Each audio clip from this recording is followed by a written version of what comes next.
아멘, 아멘, 할렐루야. 오늘 우리 주님의 크신 은혜와 사랑이 사랑하는 모든 여러분들과 함께 하시기를 주의 이름으로 축원합니다. 네, 오늘 본문 말씀에 또 족보가 나왔습니다. 그래서 오늘 족보는 여러분 우리가 잘 아는 것처럼 이제 셈의 계보 가운데 이어져서 어디까지 나왔냐면 바로 아브라함이 낳게 되는 여러분 그 장면까지 오늘 말씀이 우리에게 기록을 해 주고 계십니다.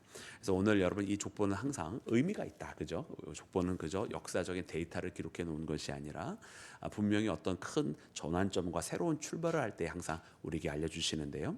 오늘 이 말씀은 우리가 여러분 다 아시게 되는 것처럼 처음에 아담에서부터 여러분 노아까지 여러분 하나님께서 첫 번째 시작을 하시면서 했었던 그 계보, 또 그 다음에 물의 심판은 후에 하나님께서 이 노아부터 또 계속해서 새로운 시작을 하게 되신 것이 두 번째 계보였다고 한다면, 이제 세 번째 계보는 여러분 어떠한 시작이겠습니까? 다시 한번 이제는 하나님께서 아브라함을 통해서 그를 믿음의 조상으로 삼으시고 새로운 역사를 시작하시기 때문에 다시 한번 족보를 정리하시고 아브라함까지 나왔고, 또 아브라함부터 새로운 시작이 되었다라고 하는 여러분 이제 세 번째 단계로 넘어갑니다.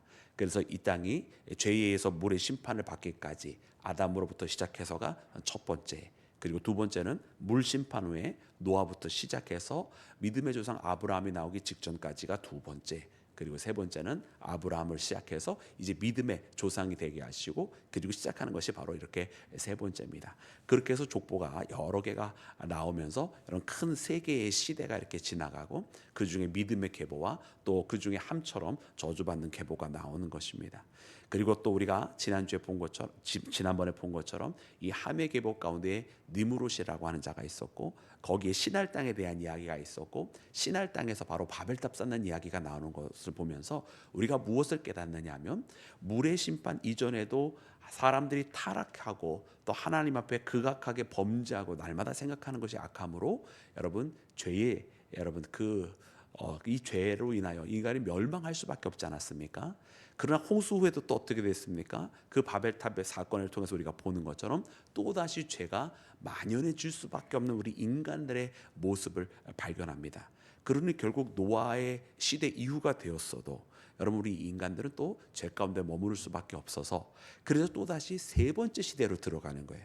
그래서 이 세 번째 시대는 하나님께서 심판으로 정리하시는 것이 아니라 그들에게 살아갈 수 있는, 살 수 있는 방법이 무엇인지를 하나님께서 이 새로운 세대에 하나님께서 알려주시는 것인데, 그것이 바로 아브라함을 통해서 하나님께서 이루어 가실 여러분 믿음의 세대인 것을 하나님께서 보여주시는 것이고, 그리고 이 믿음의 조상이 되게 하시는 것은 장차 하나님께서 이 아브라함을 통해서 보여주신 바와 같이 우리가 진정으로 믿어야 되는 한 분 하나님을 고백하는 것입니다. 그리고 그의 아들 예수 그리스도에 대한 예표가 이 아브라함과 이삭과 또 야곱을 통해서 계속해서 나타나게 됨을 통해서 하나님께서 진정한 구원인 예수님을 통한 온 인류에 대한 구원을 하나님께서 이렇게 나타내시고자 했던 것을 깨닫는 나와 여러분이 되기를 주님의 이름으로 축원합니다.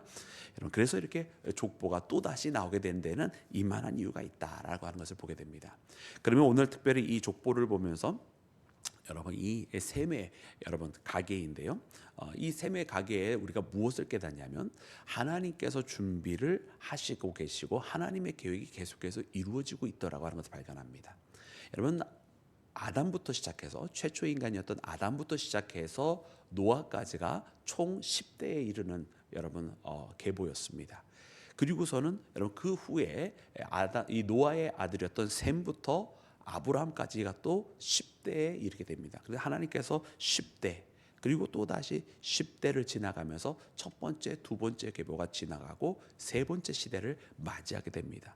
그러니까 이것이 10대, 또 다른 10대, 그리고 그 다음에 이르러서 세 번째 단계를 맞이하면서 하나님의 계획 속에는 하나님께서 지금 인간에 대해서 이끌어 가시는 이 계획이 그냥 우연찮게 닥쳐지게 되어서 우연찮게 이 악에 대해서 하나님께서 심판하신 것이 아니라 이미 에덴 동산부터 시작해서 뱀의 그 유혹 이후로부터도 하나님께서 벌써 하나님의 구원의 계획은 계속해서 진행이 되고 있었더라라고 하는 것을 우리가 발견을 하게 되고, 그러면 우리가 또 무엇을 발견하게 됩니까? 노아의 홍수 때 하나님께서 이 죄를 어떻게 하실까에 대한 그 계획도, 또 그 후에 여러분 노아의 홍수 후에 여러분 저 바벨탑의 사건이 있는 가장 대표적으로 보여주는 것처럼 계속해서 죄를 짓는 사건이 있는 것이 있는 그때에도 하나님은 어떻게 하셨다? 하나님은 구원의 계획을 이끌고 가고 계셨더라라고 하는 것을 우리가 말씀을 통해서 발견하게 되는 줄로 믿습니다.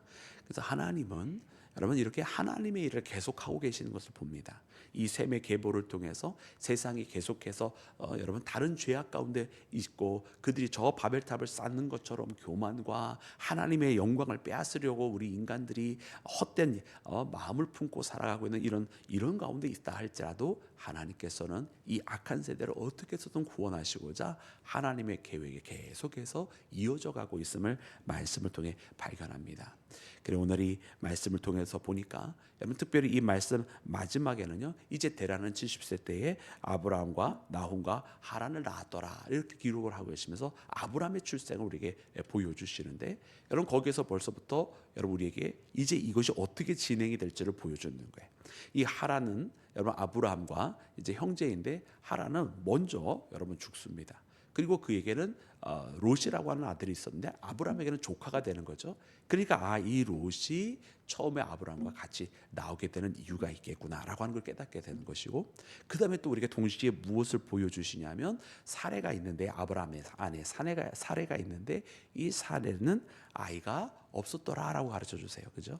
그러니까 이 족보에 쭉 나오면서 이 족보가 그냥 막 적은 것이 아니라 이제 앞으로 전개될 스토리, 왜 아브라함이 믿음의 조상이 되는지, 또 왜 이후에 롯과는 달라지게 되는지, 그래서 왜 소돔과 고모라에 들어가는 롯과 아브라함은 다른 길을 걷게 되는지, 그리고 그 아이가 없었던 이 가정에 하나님께서 아이를 주시는 과정을 통해서 어떻게 아브라함을 믿음의 조상으로 만들어 가시는지의 여정이 여러분 어떻게 보면 서막처럼, 마치 그 영화의 미리 보기처럼 이렇게 우리에게 알려주시는 족보가 바로 이 창세기 11장에 나와 있는 족보입니다. 그러니까 여러분 어떻게 보면 우리는 이 아브라함의 이야기를 굉장히 많이, 그래도 어떤 다른 성경 인물보다도 우리가 많이 알고 있는 편인데요, 오늘 이 말씀 보면서 그래 드디어 시작하는구나, 믿음의 조상의 이야기가 시작이 되는구나. 그래서 하나님께서 아브라함을 믿음의 조상으로 만드시고 우리로 하여금 믿음의 백성이 되게 하시는 것, 그리고 믿음을 따라 살아가야만 하는 그 분명한 이유가 무엇인지, 자기의 본토 친척 아비의 집을 떠나야만 하는 이유가 무엇인지, 내가 가야 할 곳을 정하게 되었을 때 그저 부르심에 따라 살아가야 되는 이유가 무엇인지, 그리고 우리의 눈을 들어 소돔과 고모라 같은 땅을 보지 말아야 하는 이유가 무엇인지, 그리고 내 안에 아직 열매가 없을 때에도 끝까지 하나님만 바라보며 하나님의 말씀을 기다려야 하는 것이 무엇인지 등등 여러 가지, 여러분 이 아브라함과 관련된 이야기들이 바로 이제 그 시작을 알리고 있습니다. 그래서 오늘 이 말씀, 여러분 특별히 이 창세기 11장에 나와 있는 이 셈의 족보를 보면서 하나님께서 또다시 10대를, 아브라함부터 노아까지 10대를 준비하셔서 그 일을 행하신 것 같이 이제 셈에서부터 시작해서 아브라함까지 10대를 하나님께서 기다리게 하시면서 준비하시면서 하나님의 계획이 시작이 됩니다. 여러분 잘 아시는 것처럼 성경에 나와 있는 숫자들은 결단코 우연이 아닙니다. 어떻게 보면 열이라고 하는 숫자, 이스라엘은 3, 7 그리고 12 이런 완전수의 여러분 계열들이 쭉 이렇게 이어져 있는데 10도 여러분 채워져 있는 숫자, 부족하지 아니한 숫자를 여러분 의미합니다. 그래서 여러분 이렇게 10대 또 다른 10대를 이렇게 거쳐가게 하시면서 하나님께서 온전하고 완전하게 하나님의 뜻이 준비되어졌다라고 하는 것을 이렇게 알려주시면서 우리에게 그 서막을 열어주시는데, 아이러니하게도 그 서막을 이끌어가야 되는 아브라함에게는 참 부족한 것이 많은 사람이었다라는 거죠. 그 중에 하나가 바로 자기의 이 모든 계보를 이어갈 아들이 없었던 사람이었다라고 하는 것, 굉장히 상징적인 의미가 바로 이 아브라함이라고 하는 인물 속에 담겨져 있습니다. 그러므로 사랑하는 여러분, 오늘 이 말씀을 읽으면서 그래 아브라함을 보니까 참 특이하게도 새로운 것을 이끌어오고 하나님께서 새롭게 세울 사람인데 그에게 부족한 모습, 또 이와 같은 세대 속에서 하나님은 여전히 일하신다고 하였는데 여전히 일하시는 가운데 아이러니하게 그것에 쓰임을 받는 사람은 부족한 사람이었다라고 하는 것을 발견하면서 그런 아브라함을 세워서 믿음의 조상이 되게 하신 하나님을 우리가 더욱더 깊이 바라볼 수 있는 여러분 이 새벽 시간 되기를 간절히 소망합니다. 그래서 우리가 이 새벽에 함께 기도하면서 주님, 그러므로 주님 우리 이 시대에도 세상이 어두워 보이는 이 시대에도 하나님 여전히 일하고 계심을 고백합니다라고 우리가 고백했으면 좋겠습니다. 하나님의 계획은 지금도 진행이 되고 단 한 번도 멈춘 적이 없었다라고 하는 것. 그래서 그 하나님을 믿고 신뢰하면서 기도하기를 원하고요. 두 번째로는 이 아브라함을 들어세워 사용하신 것처럼 아들이 없는 그 사람을 통해서 새로운 시작을 하시겠다고 하는 굉장히 아이러니한 하나님의 방법을 바라보면서 하나님 오늘 우리에게도 이와 같은 역설적인 방법으로 함께해 주셔서 나의 약한 부분이 오히려 하나님을 일할 수 있는 시작이 되게 하시고 나의 가장 나약한 부분을 통해서 오히려 내가 했다라고 하는 것이 아닌 주님께서 하셨다라고 하는 것을 주님 오히려 나타내시기 원하시는 그런 하나님의 방법을 의지하면서 나의 약함을 도리어 강함으로 만드시는 믿음의 길을 걸어가시기를 주의 이름으로 축원합니다. 우리 함께 기도하겠습니다.